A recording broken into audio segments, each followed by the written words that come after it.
What would you do if your child handed you a secret that turned your world upside down?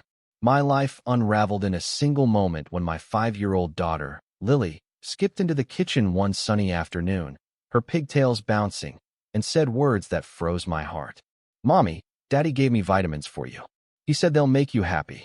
Her tiny hand opened, revealing a small, unlabeled bottle filled with bright, candy-colored pills. I smiled weakly, ruffling her hair, but inside, my stomach churned. Vitamins? From Tom?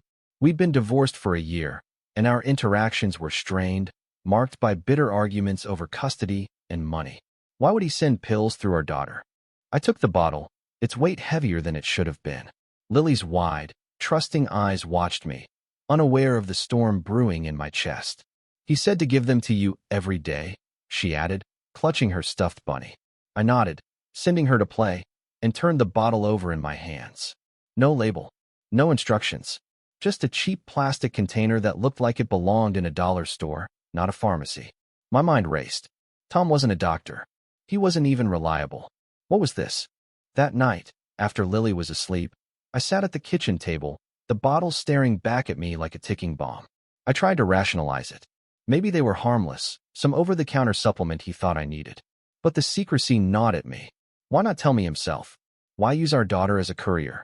I opened the bottle, and a faint, chemical smell hit minute the clean, neutral scent of vitamins. But something sharp, wrong. My heart pounded as I poured a few pills into my palm. They were uneven, some cracked, their colors too bright, like they were meant to entice a child, not heal an adult. I called Tom. No answer. I texted, my fingers trembling. "What are these pills you gave Lily for me?" Silence. My unease grew into dread. I thought of our last fight, his cold eyes when I'd won primary custody, his muttered threats about making things right. Was this his idea of revenge? I pushed the thought away, but it clung like damp rot. I needed answers. The next morning, I drove to a local pharmacy, the bottle burning a hole in my purse. The pharmacist, an older woman with kind eyes, took one look at the pills and frowned. "These aren't standard," she said, her voice low. "I need to test them, but they don't look like any vitamins I know." She recommended a lab, but warned me to be careful. "If these are what I think, you don't want them in your system." My knees buckled. I thanked her and stumbled back to my car, my mind spiraling. What had Tom done? I didn't wait for the lab. I called a friend, Sarah, who worked as a nurse. She came over that evening, her face grim as she examined the pills. "These could be anything," she said. "Prescription meds, street drugs, or worse. You need to get them tested, and you need to call the police." The word police hit like a slap. I didn't want to believe Tom could be capable of something so sinister, but doubt was a luxury I couldn't afford. Not with Lily in the house. The lab results came 2 days later. I was at work, trying to focus, when the call came. The technician's voice was clinical, but I heard the edge. "These aren't vitamins. They're a mix of sedatives and an unlisted compound potentially toxic in high doses. You're lucky you didn't take them." My vision blurred. Sedatives.